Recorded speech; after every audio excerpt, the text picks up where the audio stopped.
పచ్చని కొండల మధ్య ఉన్న ఒక చిన్న యమల్లో ఒక జిబానీ ముస్లివాడు ఉండేవాడు. జనాలు అతని సలహా కోసం వచ్చేవారు, అతను తన హృదయంతో వినేవారు. ఒకరోజు పామ్స్ అనే ఒక చిన్న పిల్లాడు అతన్ని చూడటానికి వెళ్తాడు. పామ్స్ చాలా నిరాశకు గురయ్యాడు. జీవితం చాలా కష్టంగా అనిపించింది. జీవితం ఎందుకు ఇంత కష్టం అని అతను ముసలివాడిని అడిగాడు. ప్రతిరోజు ఒక పోరాటంలా అనిపిస్తుంది. ముసలివాడు దయతో నవ్వాడు. ఆ పిల్లాడి హృదయంలోని చింతను చూశాడు. రా హామ్స్, ఒక చిన్న నరకకు వెళ్దామన్నాడు. వారు కొంతసేపు మౌనంగా నడిచారు. ముసలివాడు రాళ్ల కుప్ప దగ్గర ఆగాడు. హామ్స్, ఒక చిన్న రాయి తీసుకో అని ముసలివాడు చెప్పాడు. హామ్స్ అలాగే చేశాడు. అయోమయంగా ఉన్న విధేయుడిగా ఉన్నాడు. ఇప్పుడు రంటుకో, మనం కామెడీ ఎక్కాలి. కొండ ముందుకు కనిపించింది. అది ఎక్కడానికి అసాధ్యం అనిపించింది. హామ్స్ ఎక్కడం ప్రారంభించాడు. ప్రతి అడుగుతో ఆ చిన్న రాయి బరువుగా అనిపించింది. ఆశ్చర్యకరంగా సులభంగా ఎక్కుకున్న ముసలివాడి వైపు చూశాడు. ఈ రాయి ఎందుకు ఇంత బరువుగా ఉంది అని హామ్స్ ఫిర్యాదు చేశాడు. ఇది కేవలం ఒక చిన్న రాయి. ముసలివాడు మళ్ళీ నవ్వాడు. అతని కళ్ళు జిబాన్తో మెరుస్తున్నాయి.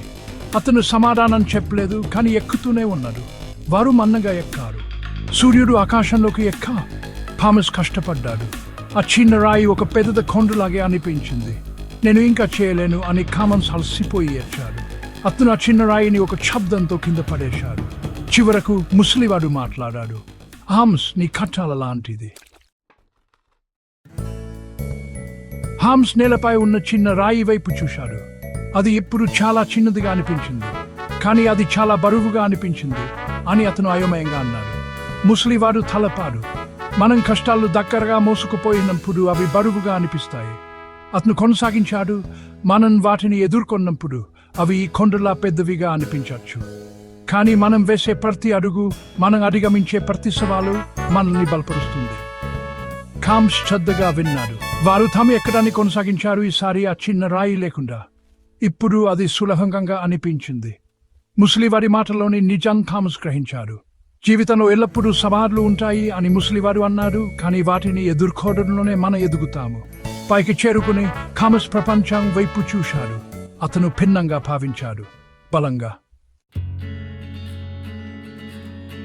ఆ దృశ్యం ఉత్కంఠభరితంగా ఉంది. ఆ ఎక్కడం కష్టమైనప్పటికీ అది విలువైనని హామ్స్ గ్రహించాడు. అతను కింద ఉన్న వీరి వైపు చూశాడు. అతని సమస్యలు ఇప్పుడు చిన్నవిగా అనిపించాయి. ముసలివాడు అతని భుజంపై చేయి వేశాడు. గుర్తుంచుకో హామ్స్, జీవితంలోని సవాళ్లు నిన్ను వ్యక్తం చేయడానికి కాదు, నిన్ను తీర్చిదిద్దడానికి అని అన్నాడు. హామ్స్ తలపాడు. అతని దాతిలో కొత్త ఆశ చిగురించింది.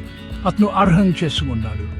జీవితంలో ఎప్పుడు ఎగురు దిగుళ్ళు ఉంటాయి, కానీ వాటిని ఎదుర్కోవడానికి అతను సిద్ధంగా ఉన్నాడు. అన్నింటికీ అతను ఒక కొండ ఎక్కాడు. కిందికి దిగుతున్నప్పుడు హామ్స్ ఆ చిన్న రాయిని ఎక్కడి వదిలేశాడు. అతనికి ఇంకా అది అవసరం లేదు.